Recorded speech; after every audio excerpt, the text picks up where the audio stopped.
स्वयं ब्रह्मदेव से कहा है कि ब्रह्मा जी तुम सृष्टि खंड को आगे बढ़ाइए, सृष्टि की रचना करिए। और आज ही के दिन, यही चैत्रीय प्रतिपदा के दिन,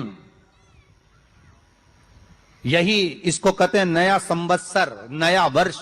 हिंदू धर्म में क्यों कहा जाता है? आज ही के दिन ब्रह्मा जी ने महाराज सृष्टि की रचना करना प्रारंभ करा था। आज ही के दिन भगवान शिव और ब्रह्मा का संवाद हुआ था। सीधे भगवान शंकर ब्रह्मदेव के पास जाकर बोले थे, हे ब्रह्मदेव आप सृष्टि की रचना करिए। तो ब्रह्मा जी ने पूछा था, सारे नक्षत्र आपने बनाए, सारे दिन आपने बनाए, सारी घड़ियां आपने बनाई, सारा पल आपने बनाया, मनुष्य की श्वास गिनती, काउंटिंग, अर्थात मनुष्य के शरीर की रोमावली, ये सब आपने निश्चित करी है।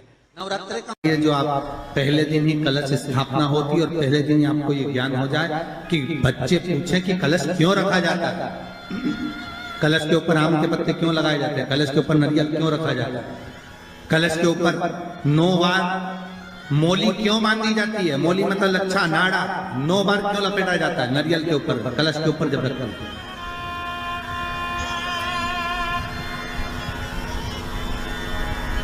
कलश के ऊपर जब जब श्रीफल रखाता है, नारियल रखाता है, तो उस पर 5 बार 7 बार मोली नहीं लपेटी जाएगी, तो 9 ही बार लपेटी जाएगी। 5 या 7 बार लपेटते हैं तो कहते हैं कि लक्ष्मी की छिन्नता होती है, और वो 9 बार लपेटी जाती है तो भरपूर लक्ष्मी का भंडार भरती है। क्यों क्यों कहते हैं उसे? भगवान कुंभ का निर्माण कर रहे हैं, भगवान कलश का निर्माण कर रहे हैं, और भगवान स्वयं ब्रह्मदेव कर रहे हैं कि आप ऐसा निर्माण कर दो जिसमें 33 कोटि देवता स्वतः विराजमान हो जाए। तो भगवान ने उस कलश का निर्माण कर दिया। अब कलश का निर्माण करा तो स्वयं भगवान ब्रह्मदेव बोले, प्रभु इस कलश के अंदर मेरा स्थान कहाँ है? बहुत ध्यान देना महाराज, कलश का जो मुख होता है उस मुख पर भगवान विष्णु का स्थान होता है। किसका स्थान है? भगवान विष्णु का। थोड़ा सा नीचे आओगे, जहां से कलश का मुख दबा हुआ होता है, वह जगह भगवान स्वयं शिव की होती है। किसकी जगह है? भगवान शंकर की। कलश का अग्रभाग, नीचे का भाग जहां से फैला हुआ होता है, वहां ब्रह्मा का आधिपत्य स्थापित होता है। फिर कलश का जो नीचे का भाग होता है वो भगवान शिव और शक्ति का स्थान होता है। कलश के बाहरी भाग में, जहां पर बाहर का हिस्सा होता है, उस कलश के बाहरी भाग में 33 कोटि देवताओं को भगवान शंकर ने लाकर विराजमान किया होता है। महाराज भगवान शंकर 33 कोटि देवताओं को निमंत्रण देकर उस कलश में विराजमान कर दिया। कितना सुंदर लिखा है देवी भागवत के अंदर कि जहां कलश की स्थापना होती है उस जगह पर किसी देवताओं को बुलाने की जरूरत नहीं होती। 33 कोटि देवता उस जगह पर स्वतः विराजमान हो जाते, स्वयं 33 कोटि देवता स्वयं वहां विराजमान। नवरात्रे एकम से प्रारंभ नहीं होते, अमावस्या की रात्रि से प्रारंभ हो जाते, इसलिए उसको कहते हैं नवरात्रे। क्योंकि नवमी के दिन माता जी का विसर्जन हो जाता है, जवारों का विसर्जन हो जाता है, व्रत करने वाले कन्या पूजन भोजन भंडारा कराकर विराम दे देते। तो नवमी की रात्रि उसमें नहीं जुड़ा पाती, उसमें रात्रि अगर जुड़ती है तो ये अमावस्या की रात्रि से जुड़ना प्रारंभ होता है, तब जाकर वो नवरात्रि पूर्ण हो पाती। पितृलोक में पितृ जैसे निवास होकर भी इंतजार करते हैं। 4 नवरात्रे हैं तो 4 ही श्राद्ध हैं। आज मौनी अमावस्या है, श्राद्ध का विराम हो जाता है और कथा अर्थात नवरात्रे प्रारंभ हो जाते हैं दूसरे दिन। तो यहाँ शास्त्र कह रहा है जैसे हमें प्रतीक्षा रहती है कोई अच्छे कार्य की, कि घर में कोई शुभ कार्य हो, घर में कोई अच्छा आयोजन हो तो अपने को आनंद होगा, प्रसन्नता होगी। उसी तरह हमारे जो पूर्वज चले गए, जो पूर्वज चाहे वो अधोगति में गए हों, चाहे वो देवगति में गए हों, चाहे वो पितृलोक में निवास कर रहे हों, तो जितने भी पितृलोक में निवास करने वाले पूर्वज होते हैं वो भी ये विचार करते हैं कि हमारे घर के वंश द्वारा, हमारे वंशजों द्वारा कोई ऐसा सत्कर्म हो जिससे हमारे जीवन की वितृप्ति हो और हमें आनंद की अनुभूति हो। और ध्यान दीजिएगा महाराज, आपको चैत्री नवरात्र का स्मरण होगा, आपको शरदीय नवरात्र का स्मरण होगा, पर जो आषाढ़ में और माघ में जो नवरात्रे पढ़ते हैं इसका एक आनंद ही दूसरा रहता है। बस इतना जरूर होता है कि दुनिया के लोग वो जो 2 नवरात्रे होते हैं उसमें कलश की स्थापना भी करते हैं, देवी का पूजन भी करते हैं, अर्चना भी करते हैं, मंदिरों में भीड़ भी रहती है और खूब प्रेम से माता का जगराता वगैरह सब होता है। पर ये जो नवरात्रे हैं 2 गुप्त नवरात्रे, इनका लोगों को स्मरण नहीं था। वो तो धीरे धीरे ये टीवी चैनल के माध्यम से कथाकारों ने, वक्ताओं ने स्मरण कराना जब चालू करा, धीरे धीरे बताना, मार्गदर्शन करना जब चालू करा, तब लोगों को ज्ञात होता गया कि कोई गुप्त नवरात्रा भी होता है, उसमें भी देवी की आराधना होती है। ये चारों नवरात्रे अलग अलग अवस्था के हैं, अलग अलग सुख के हैं और अलग अलग आनंद के। आपके घर में पितृदोष है,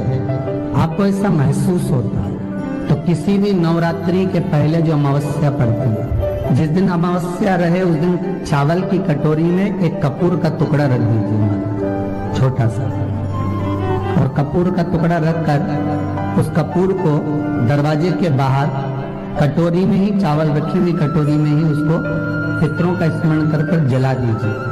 और जलाने के बाद उस चावल को कहीं भी किसी भी वृक्ष की छांव में पक्षियों के लिए डाल दीजिए। शिव महापुराण की कथा कहती है, अगर मान लो पितृ आपको कष्ट दे रहे हैं, पितृ आपको तकलीफ दे रहे हैं, कोई काम नहीं होने दे रहे हैं, या कहीं आपको ऐसा लगता है कि पितरों का दोष है, तो वो पितृ दोष देवी, अब ये जो आप करेंगे ये कब कर रहे हैं? अमावस्या के दिन आप उसको रख रहे हैं, अमावस्या के दिन उसको रखकर रात भर आपने रखा कपूर के साथ में, सुबह एकम पड़ गई, नवरात्रि लग गई, उसी दिन उसको जलाकर आपने पटक दिया।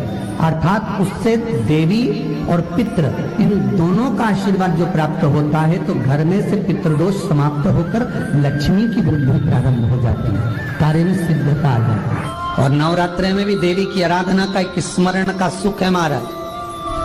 ज्योत का विधान है, नवरात्रि में देवी की ज्योत लगती है, अखंड ज्योति लगती है, जवारे बुआए जाते हैं, कलश लगता है। ज्योत का भी विधान है, जिसके यहाँ दिया अखंड जलाया जाता है, अगर वो दिए की लो, दिए की बाती अगर दक्षिण दिशा की होती है, तो उसके घर में साल भर में एक घात जरूर होती है। जो दिया अखंड जलता है उसकी बाती का मुख दक्षिण का नहीं होना चाहिए।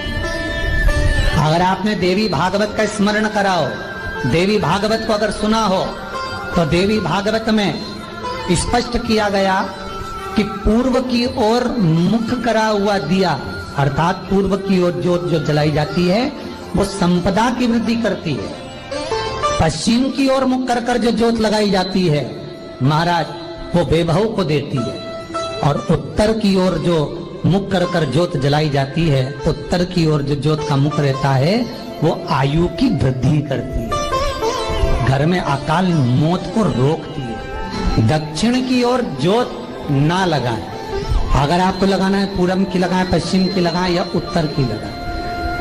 और जितने दिन महारानी जगदम्बा जगतधात्री दुर्गा भवानी चैत्र नवरात्रे में, शरदीय नवरात्रे में, आषाढ़ी नवरात्रे में, आदिकादिक पौष नवरात्रे में हम जगत जननी जगदम्बा की जब स्थापना करते हैं, या हम नूतन घर का प्रवेश करते हैं, या गणेश जी की स्थापना करते हैं, या कोई दुकान को प्रवेश करते हैं, या कोई शुभ कार्य करने के लिए अग्रण्य होते हैं, तो हम कलश की स्थापना क्यों करते? कलश के अंदर आखिर ऐसा क्या विराजमान है कि 33 कोटि देवता उस कलश के अंदर आकर बैठ जाते हैं? आप कोई यज्ञ करने जा रहे हो, आप कोई पोथी पुराण करने जा रहे हो, आप कोई अच्छा कार्य करने जा रहे हो, तो ब्राह्मण देवता कह देते कलश की स्थापना होगी, कलश की शोभा यात्रा निकलेगी, कलश यात्रा निकलेगी, कलश विराजमान होगा।